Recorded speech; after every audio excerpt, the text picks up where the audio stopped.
What's up, X-treme kids? This is First Lady Kay from Ottawa, Ontario, Canada, and I want to welcome you to our midweek story time where we are reading my first message Bible, a devotional Bible for kids by Eugene Peterson for ages 4 to 8.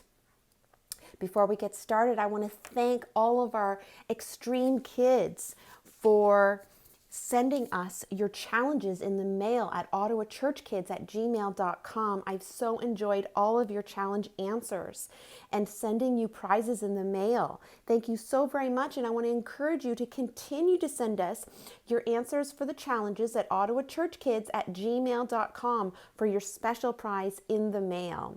So thanks for being with us today, X-treme kids. This week we're going to be reading The Fiery Furnace. So let's get started. King Nebuchadnezzar built a gold statue 90 feet high and 9 feet thick. He then ordered all the important leaders in the province, everybody who was anybody, to the dedication ceremony of the statue. A messenger then proclaimed in a loud voice, "Attention, everyone! Every race, color, and creed, listen! When you hear the band strike up, all the trumpets and trombones, the tubas and baritones, the drums and the cymbals, fall to your knees and worship the gold statue that King Nebuchadnezzar has set up. Everyone and anyone who does not kneel and worship shall be thrown into a roaring furnace." Well, the band started to play and everyone fell to their knees and worshiped the gold statue that King Nebuchadnezzar had set up. Let us see, this is your first challenge, X-treme kids. Why did Nebuchadnezzar want everyone to worship his statue?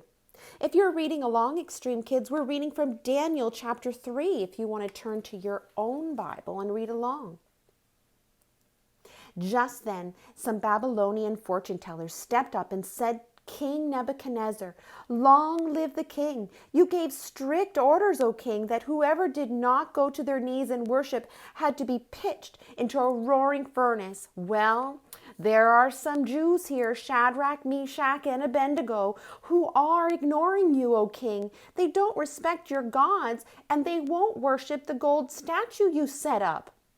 Furious, King Nebuchadnezzar ordered Shadrach, Meshach, and Abednego to be brought in. When the men were brought in, Nebuchadnezzar asked, "Is it true that you don't respect my gods and refuse to worship the gold statue that I've set up? I'm giving you a second chance. If you don't worship it, you'll be pitched into a roaring furnace. No questions asked. Who is the God who can rescue you from my power?" Well, here's your next challenge, X-treme kids. Shadrach, Meshach, and Abednego didn't bow to Nebuchadnezzar. Do you know why? Oh, big question. They answered King Nebuchadnezzar, "Your threats mean nothing to us. If you throw us in the fire, the God we serve can rescue us from your roaring furnace, O king. But even if he doesn't, it wouldn't make a bit of difference, O king. We still wouldn't serve your gods or worship the gold statue you set up." Nebuchadnezzar, his face purple with anger, ordered the furnace fired up 7 times hotter than usual. He ordered some strong men from the army to tie them up, hands and feet, and throw them into the roaring furnace. Shadrach, Meshach, and Abednego, bound hand and foot, fully dressed from head to toe, were pitched into the roaring fire. Suddenly, King Nebuchadnezzar jumped up in alarm and said, "Didn't we throw 3 men into the fire?" "That's right, O king," they said. "But look," he said, "I see 4 men walking around freely in the fire, completely unharmed, and the 4th man looks like an angel." Huh! Can you believe it, X-treme kids? Here's your next challenge. Who was in the fire protecting Shadrach, Meshach, and Abednego? Nebuchadnezzar went to the door of the roaring furnace and called in, "Shadrach, Meshach, Abednego, servants of the high God, come out here." Shadrach, Meshach, and Abednego walked out of the fire. All the important people, the government leaders, and the king's counselors gathered around to examine them and discovered that the fire hadn't so much as touched the 3 men.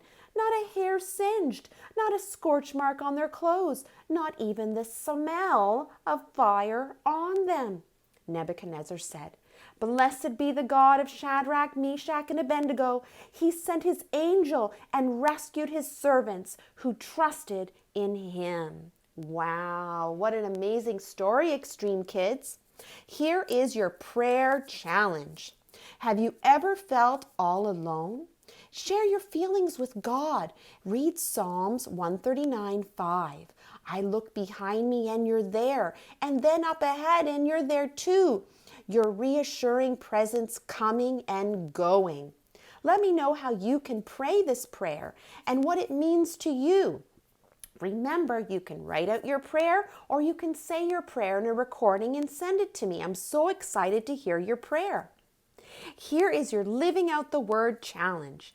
Ask your parents to help you roast marshmallows over a campfire, a grill, or a stove, and notice how the marshmallows change.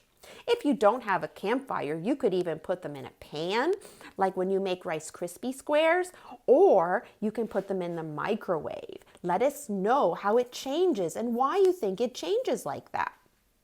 Your next Living Out the Word challenge, X-treme kids, is close your eyes and imagine how God protected Shadrach, Meshach, and Abednego. Ooh, how does that make you feel? What do you see, X-treme kids? Maybe you can draw me a picture and let me know how you can imagine in your mind this story.